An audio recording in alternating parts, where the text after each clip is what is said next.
I've been a Namecheap customer since 2017, and I want to talk to you about the shared hosting plans that they have to offer. Now, I have used a lot of shared hosting before. Here's my opinion on Namecheap shared hosting. I love the price. The price is actually cheaper than what I've seen in many places, which usually you'll see something like a $299 or a $399. So this is what you pay for a full year. But after the year is finished, I'm paying this $448. And even with $448, that's still low because sometimes you're looking at places where you're paying 10. If when you start moving up $10, that is, when you start moving up to things like the business hosting, in a lot of different hosting companies, you might have that starting at, like, for right now, maybe about $7, $8. But then after the year, they start moving that up to like 15 or 20 or 24 sometimes, depending on where you are. I'm actually currently on a plan with another company that's gonna charge me $287 for the year. A lot of times people pay for hosting when they are not using the amount of resources that they're paying for.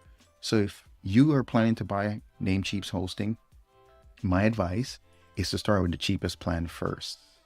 Start with the cheapest plan first, because that's always going to give you room to move up as you need more resources. Don't start with the higher plans, because when you do, you're spending more money than you might be using in the beginning.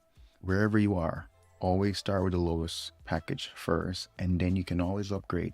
Get started with the Stellar plan and then move up. Now, what do you get with the Stellar plan? You get a free domain name, but the problem is I wouldn't choose any of those free domain names. I would actually pay the money for the .com. I made a video about buying domains on Namecheap, but I'll also make a video about buying hosting from Namecheap, and I'll link that to this video.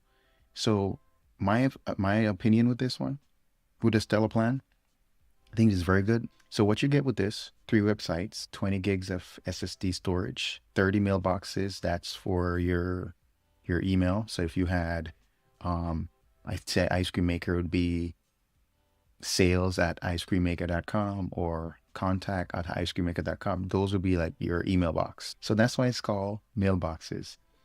Namecheap also has a website builder. I've used this a little bit, but I'm not completely sold on their website builder. I use WordPress mostly for my websites.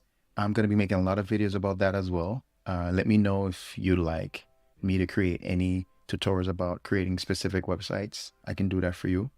Yeah. So like I said, you decide you want to get hosting, go with the shared hosting with Namecheap.